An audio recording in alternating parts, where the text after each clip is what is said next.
যুক্তরাষ্ট্রের বাজারে $80 কোটি তৈরি পোশাক রফতানির প্রবৃদ্ধি ধরে রাখতে এখনও সবচেয়ে বড় বাধা নিরবচ্ছিন্ন জ্বালানি বলে মনে করেন বিশেষজ্ঞরা। তাদের মতে আমেরিকা, চীন, ভিয়েতনাম, ইন্দোনেশিয়া, ভারত সহ শীর্ষ পোশাক রফতানিকারক দেশের মধ্যে অন্যতম বাংলাদেশ।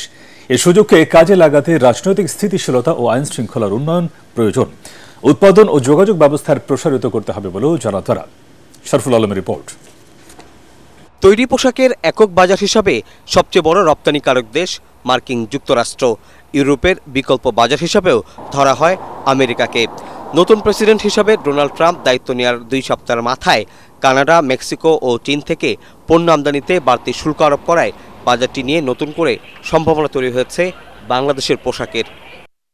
ভিশনের ফুলঝুরি মেগা অফারে ফ্রিজ কিনলেই পাচ্ছেন 16 পিসের আকর্ষণীয় গিফট বক্স একদম ফ্রি। ইউএস ডিপার্টমেন্ট অফ কমার্সের আওতাধীন অফিস অফ টেক্সটাইল অ্যান্ড অ্যাপারেলসের পরিসংখ্যান বলছে, জানুয়ারি মাসে এই বাজারে $80 কোটি তৈরি পোশাক রপ্তানি করেছেন বাংলাদেশি উদ্যোক্তারা। এই রপ্তানি গত বছরের তুলনায় 45.93% বেশি। প্রবৃদ্ধির এই হার চীন, ভিয়েতনাম, ইন্দোনেশিয়া, ভারত সহ শীর্ষ রপ্তানিকারক দেশের মধ্যে সর্বোচ্চ। এবার একটা বড় ধরনের পরিবর্তন এসেছে এবং বাইরের সমস্ত ক্রেতাদের একটা বড় ধরনের আস্থার জায়গা তৈরি হয়েছে।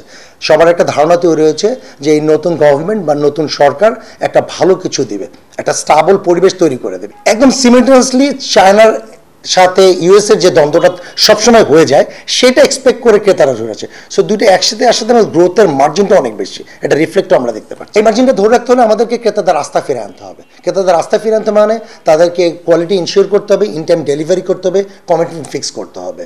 অটেক্সের তথ্য অনুযায়ী বিশ্বের বিভিন্ন দেশ থেকে চলতি বছরের জানুয়ারিতে যুক্তরাষ্ট্রের আমদানিকারকরা $720 কোটি পোশাক আমদানি করেছেন, যা গত বছরের জানুয়ারিতে এই পরিমাণ ছিল $603 কোটি।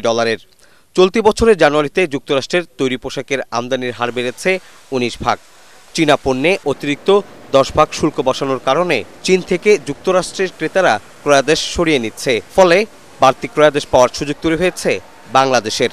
আমি পারবো because I have to produce with a cheaper price as well as we have to target the lower segment customer. তো এই জিনিসগুলি আমাদেরকে কিন্তু করতে হবে, আর চিন্তা করতে হবে যে তার ওই এরিয়া বেসডের মার্কেটটাকে সে যেন এখানে অন্য থেকে কম্পিটিটিভ অবস্থায় থাকে। পোশাক রপ্তানিতে যে প্রবৃদ্ধি অর্থনীতি ঘুরে দাঁড়ানোর পাশাপাশি বাড়তি ক্রয়াদেশ সহায়ক ভূমিকা রাখছে বলেও মনে করছেন পোশাক শিল্পের উদ্যোক্তারা। শরফুল আলম, এটিএন বাংলা, ঢাকা।